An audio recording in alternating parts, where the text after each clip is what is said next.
les amis, bienvenue dans le tirage de la nouvelle lune qui aura lieu ce 1er novembre. J'espère que vous allez bien, que vous avez eu l'occasion de voir le café tarot et que voilà, votre semaine se passe au mieux.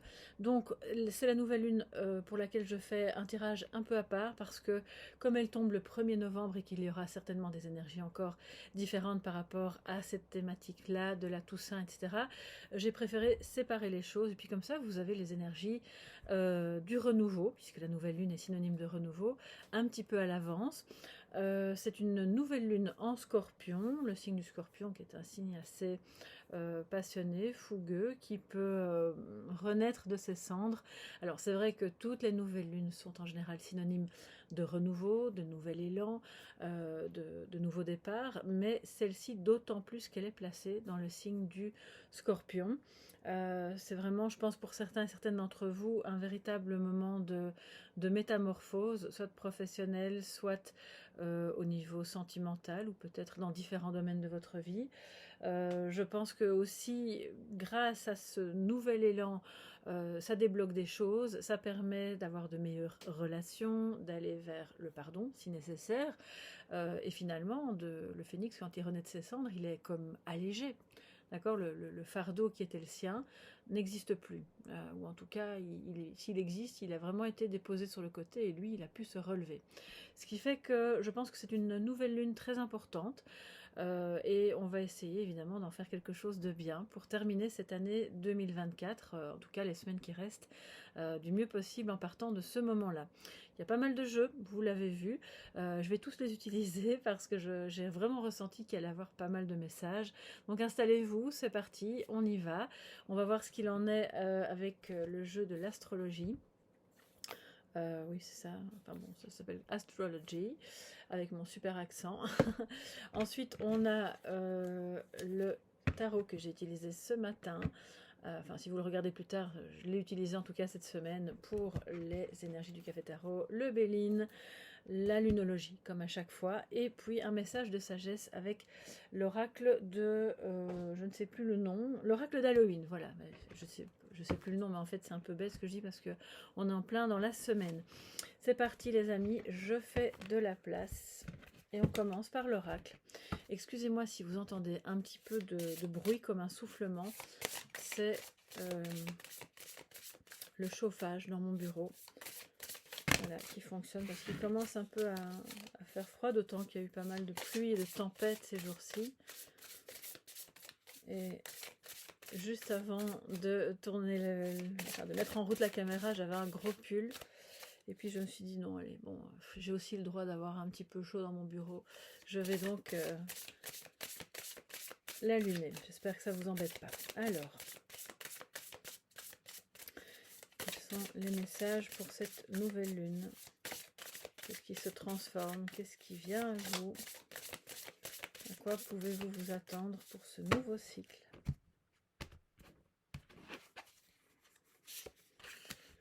Alors nous avons la maison numéro 1, puisque c'est un jeu d'astrologie, c'est les maisons, c'est les signes et ce sont les planètes.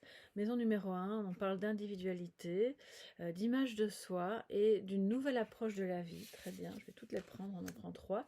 Uranus, changement radical, et le yin, avec l'intuition. Bien sûr, le yin, c'est le principe féminin. Qu'on a tous en soi, à différents degrés.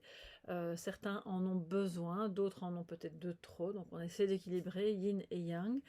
Intuition, confiance, le fait d'être à l'écoute, d'être patient, et d'avoir une certaine réceptivité à l'humain, à tout ce qui est spirituel aussi. Ça touche aussi à la créativité, bien entendu. Donc je pense que là, on vous dit que dans le cycle qui vient, à partir de cette nouvelle lune, il y a de grands changements qui se produisent, surtout dans votre vie intérieure, dans votre approche de la vie, dans ce que vous percevez des autres aussi avec le yin, dans la confiance que vous faites à vos propres intuitions, dans le fait d'oser aller vers plus de créativité, que vous ayez un travail, un métier créatif ou pas, hein, là n'est pas la question. Vous pouvez développer une créativité après vos heures, dans un hobby, et que ça complète, entre guillemets, une vie, que ça mette en équilibre une vie qui peut-être par moment vous semble trop voilà, rangée, cartésienne.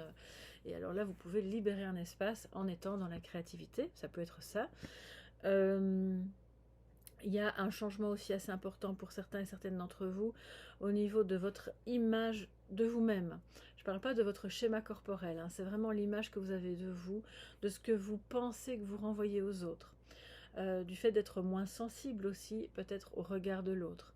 Du fait d'être plus dans l'individualité va nous dire que c'est pas de l'égoïsme, simplement vous allez dans ce cycle comprendre tout ce que vous devez faire ou ne plus faire, quelle voie est la bonne pour vous. Donc c'est ça aussi un peu l'individualisme, mais c'est pas, on parle pas d'individualisme ici, on parle d'individualité. Donc c'est vraiment faire, c'est un peu, on va dire un peu, pas freudien, mais plutôt jungien, faire émerger l'individualité qui est en vous. Tout en étant connecté aux autres, vous avez votre originalité, vous avez vos propres désirs, vos propres besoins, et on voit qu'il y a un grand changement, d'accord, c'est en plein milieu, donc ça peut être vraiment dans n'importe quel domaine, mais on va en savoir plus tout de suite, hein, vous voyez la pile, on va avoir des infos, les amis. Alors, que nous dit le tarot justement par rapport à tout ça? Je recouvre chaque fois de 3 cartes en 3 cartes, hein, vous connaissez le système, enfin je fais pas chaque fois ça, mais bon, en général quand je commence par 3 cartes, je fais 3, 6, 9, 12, ça m'est déjà arrivé d'aller jusque 21, sans problème. Alors, la nouvelle lune en Scorpion.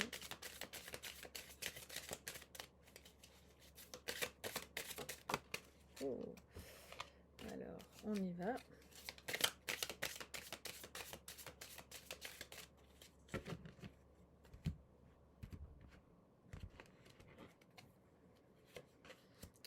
Alors, le roi de coupe en dessous du changement radical. Très bien. Et ici, nous avons l'as de bâton. Waouh.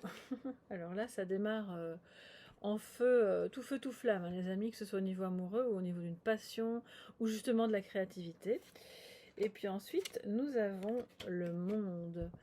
Le monde qui, est, vous l'avez vu, était à l'envers. Donc, on va le laisser à l'envers. Enfin, je vais l'interpréter à l'envers, mais je préfère le laisser à l'endroit pour voir la carte. Bon, de toute façon, ces cartes sont... voilà, c'est du divertissement. Hein. C'est pas, il n'y a rien de méchant, mais c'est pas non plus très évocateur de la réalité du tarot.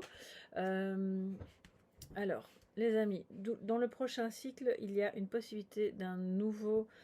une nouvelle activité, un nouveau départ sentimental, un nouveau départ qui serait aussi par rapport à une passion, où vous décidez, et c'est peut-être ça ce changement, une bonne fois pour toutes, ok, maintenant, je vais arrêter de dire que cette passion, je vais la pratiquer demain ou après-demain ou le mois prochain ou l'année prochaine, et je vais me libérer des moments, de vrais moments où je vais vraiment mettre le cœur à l'ouvrage parce que c'est ce qui vous fait du bien.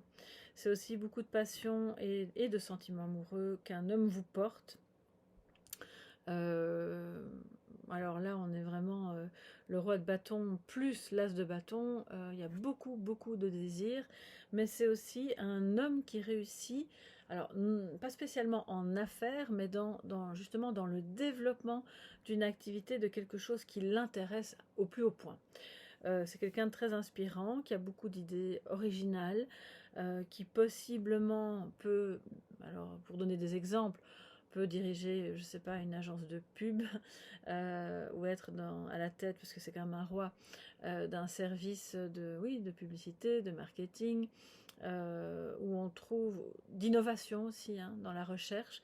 Il y a pas mal de choses là qui se mettent en place, et c'est peut-être votre énergie à l'intérieur de vous-même, hein, pour que ça provoque en fait ce changement. Vous allez avoir l'impulsion d'aller vers ce qui vous passionne, et si c'est sentimental, d'accepter d'être en couple avec cet homme qui...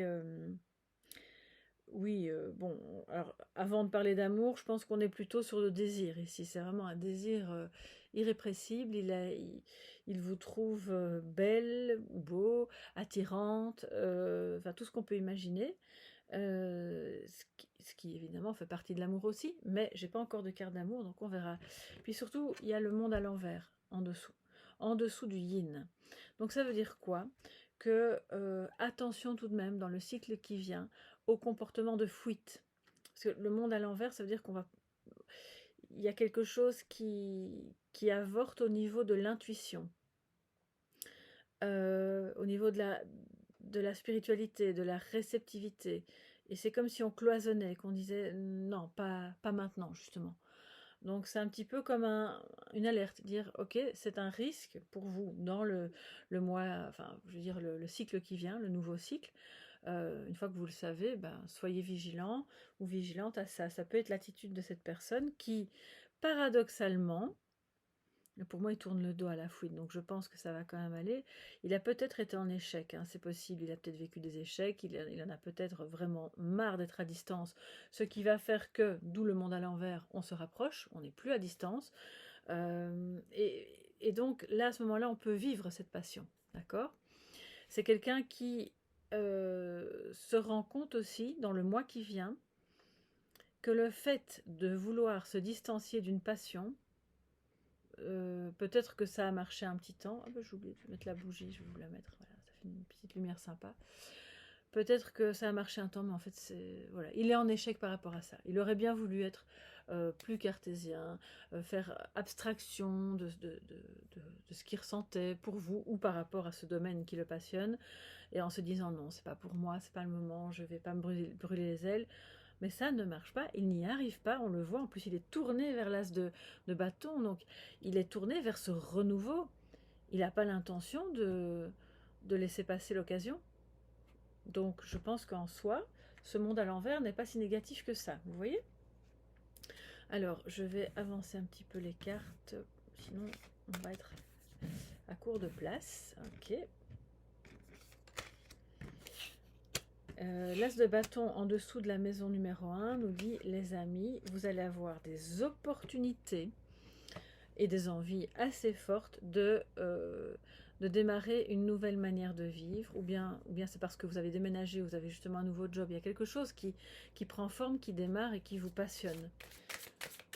Dans ce grand élan de passion, dans ce nouveau cycle.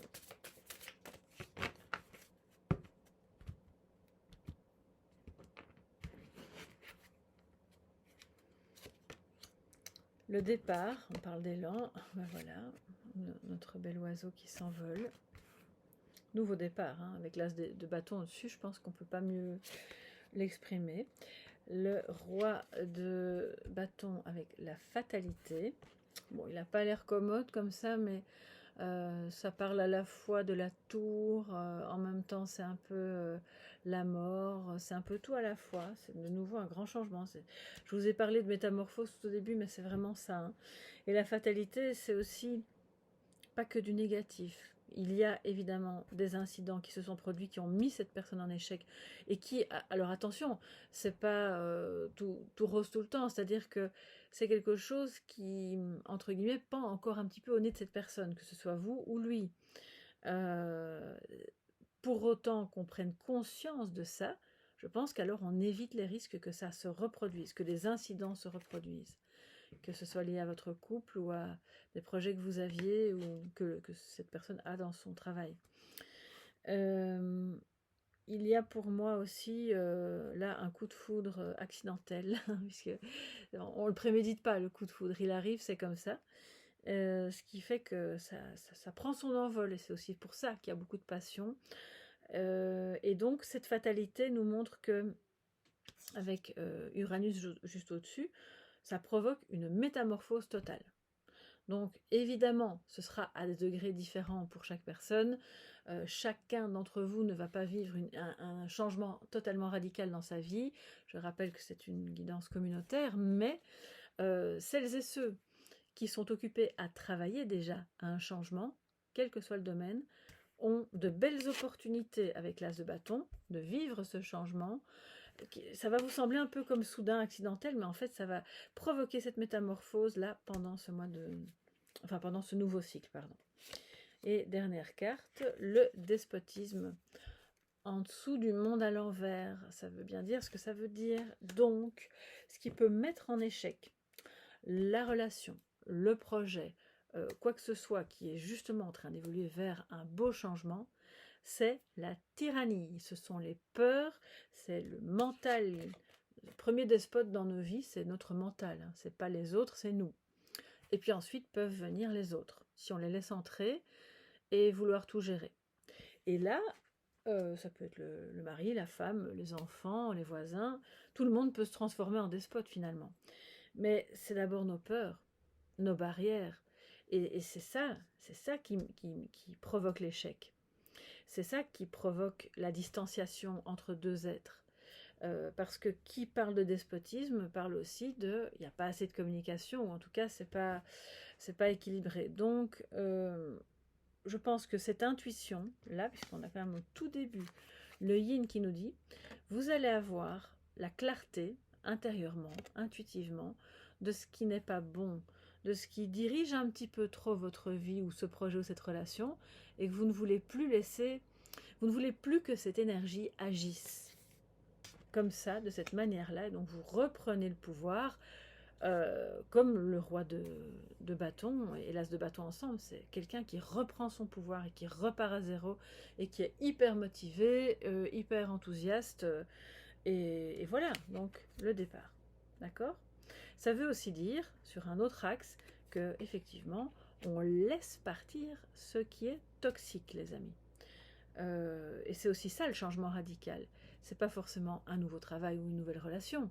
C'est vous retrouvez ici votre énergie vitale, quelle qu'elle soit par rapport à peu importe le sujet, parce que vous décidez consciemment et intuitivement d'abord, mais ensuite c'est mentalisé, de laisser partir et surtout de finalement de mettre dehors ce qui est toxique et ce qui vous tient de l'intérieur avec le despotisme. C'est un peu comme la carte du diable.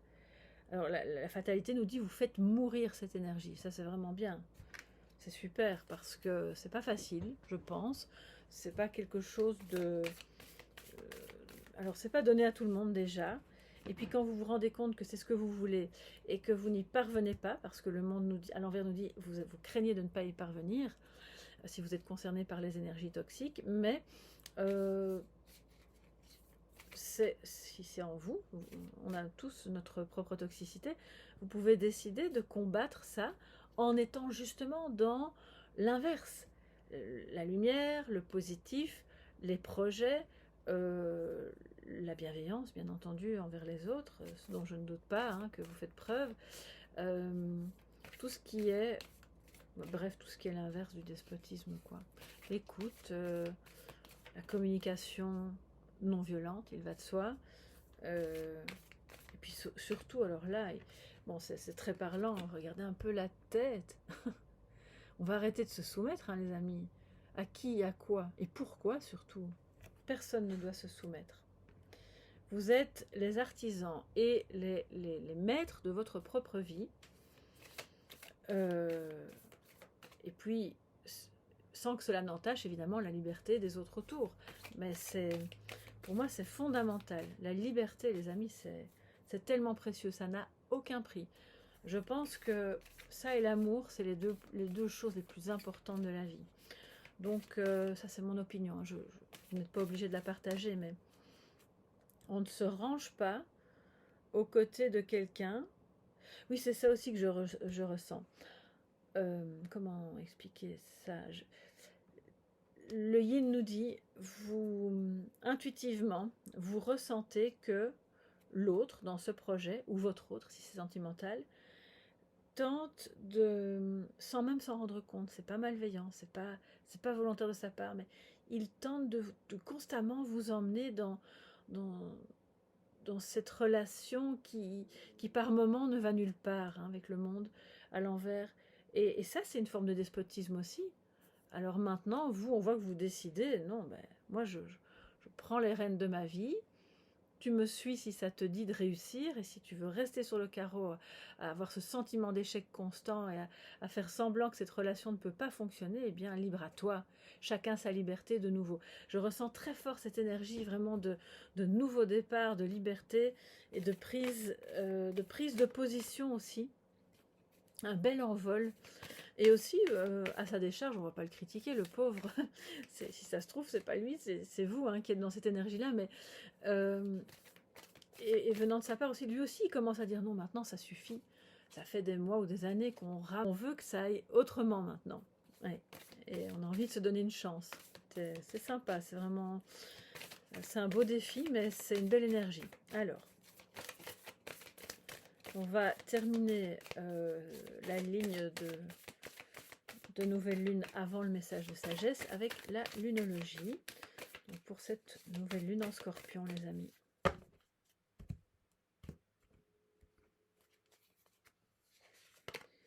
Alors, les réponses dont vous avez besoin vont arriver, nous dit le Gémeaux.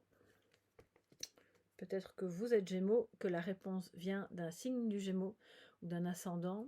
Alors ça, c'est vous qui voyez. C'est pas obligatoire, je le rappelle. Je sors toutes les cartes du jeu, donc fatalement, il y a des signes qui vont sortir et pas d'autres. Enfin, je sors toutes les cartes du jeu. Je ne prends que 3 cartes sur l'ensemble des cartes. C'est ça que je voulais vous dire. Début d'un nouveau cycle romantique, juste en dessous du roi de bâton, qui dit mieux. Si c'est ce que vous attendez, c'est évidemment une très bonne nouvelle. Pour moi, il y a quand même des coups de foudre ici. Attention à ce que ce ne soit pas un feu de paille avec le monde à l'envers. Alors quand je dis feu de paille, ça ne veut pas dire qu'il n'y aura pas de sentiment ni d'attirance. Ça veut simplement dire que peut-être justement on tombe amoureux ou amoureuse de quelqu'un qui n'est pas libre ou vit trop loin, ou avec une personne avec laquelle vous pouvez clairement pas construire quelque chose pour le moment. Mais pour moi, il y a quand même une relation qui se développe. Donc je pense que si jamais il y avait ce genre de situation, vous allez trouver des solutions petit à petit, pas juste le 1er novembre, hein, mais petit à petit pour pouvoir, pour ne plus être enchaîné à cette situation qui vous empêche ou qui vous a empêché jusqu'ici de vivre cet amour. Et par rapport à un projet, là c'est clairement des personnes qui sont tombées en amour pour ce projet, cette activité. Nouveau cycle romantique nous dit, si c'est adapté aux professionnels, c'est vraiment ça que ça veut dire. Et donc, vous étiez en attente de réponse, d'ajustement, à quelles conditions ça peut se faire, ou si c'est un projet personnel, un voyage, quoi que ce soit, ou je sais pas, des travaux dans votre maison. Il y a des gens qui sont passionnés de déco, qui adorent ça. Pourquoi pas, voilà. Et on voit que les réponses arrivent. Ça peut être par rapport à l'attente d'un emprunt. Moi, je n'ai en fait aucune carte, pour ainsi dire, d'argent. C'est très particulier, ça aussi. Il n'y a pas un seul pentacle dans l'histoire, même pas de carte ici, non, non, non, rien du tout. Donc c'est vraiment une force intérieure à vous-même qui va vous porter pour aller faire les choses, les vivre, et pour vous octroyer le droit de « je veux vivre ça, je ne vais pas attendre que quelqu'un me donne l'autorisation », nous dit le despotisme en dessous du monde à l'envers. On met en échec le despotisme et on s'octroie le droit. Ça, c'est vraiment très bien. Et ensuite, votre dur labeur porte ses fruits. Voilà, la nouvelle lune et ses manifestations positives, c'est pas des petits miracles. Ce sont des énergies reliées à votre propre énergie, à votre fréquence, au travail que vous allez mettre à l'œuvre pour que les choses que vous voulez voir arriver arrivent, et pour que ce que vous voulez voir disparaître disparaisse. Donc, ça porte ses fruits. Si vous êtes à la naissance, à l'orée d'un projet, on voit que ça démarre très très bien, même s'il y a une peur d'échec. Ça démarre, ça prend son envol, clairement. Mais vous êtes encore tenaillé. Et je pense qu'il y a... Le problème, il est plus pas au niveau de la réalité, mais au niveau de vos peurs. Peur que mon commerce le magasin que je viens d'ouvrir, ça fonctionne pas, ou le commerce en ligne, ou j'invente ma chaîne de cartomancie, ou mon ceci, mon cela, mon nouveau job, peu importe quoi, c'est une peur. Et à partir du moment où vous êtes dans l'action, parce qu'avec les bâtons ça agit, hein, les amis, vous êtes dans l'action, vous quittez le monde du mental ou du sur-régime dans le mental, et vous pouvez à ce moment-là faire un pied de nez à tout ce qui aurait pu possiblement provoquer l'échec. Et ça, évidemment, c'est tout bénef pour vous, parce qu'on voit qu'ensuite, dernière carte, votre labeur porte ses fruits. Ça veut dire quoi? Ça veut dire que tout ce à quoi vous pensiez va fonctionner, que ce soit amoureux, professionnel, familial.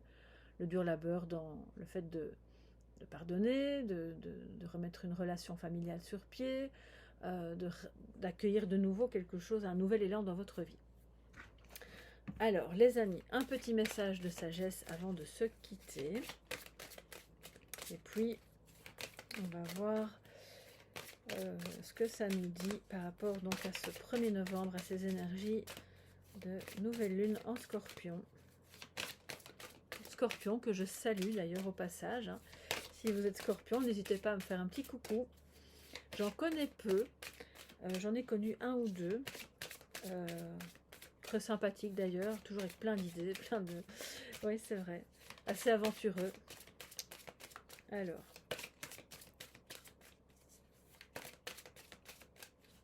On y va.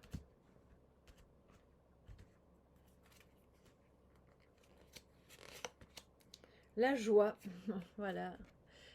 Alors, Scorpion, c'est pour vous. Non, c'est pour tout le monde, mais je pense que vous allez être, en tant que signe du Scorpion, vecteur de cette joie. Alors, si vous me regardez, vous vous dites, ben, moi, je suis Scorpion et actuellement, je suis en dépression, je suis dans tout sauf la joie, c'est votre message de sagesse à ce moment-là. Cultivez tout ce qui vous met en joie. Ça va de la plus petite chose du quotidien au moment du réveil, comment vous aimez boire votre café ou votre thé, comment vous aimez dire bonjour à vos proches, ou si vous aimez le silence, la lecture, si vous voulez. Moi je pense que c'est le moment, c'est ça qui va vous mettre en joie, de préparer quelque chose de grand. Soit un grand changement, soit un grand voyage, soit un grand revirement de situation dans votre travail ou dans la place que vous allez laisser à la créativité dans votre vie. Donc c'est se réjouir évidemment du moment présent, toujours. Hein, la joie, elle existe d'abord ici et maintenant. Elle ne peut pas exister dans le futur si elle n'a pas d'abord existé dans le présent. Si elle n'existe pas d'abord dans le présent. Enfin voilà, je commence à parler au passé, comme fatalement chaque instant qui passe est passé. Donc à chaque instant, dans ce nouveau cycle, on met de la joie, même s'il y a des défis, même s'il y a des peurs de l'échec, même si, voilà, il y a fatalement, le chemin n'est pas toujours tout droit, on le sait, c'est la vie.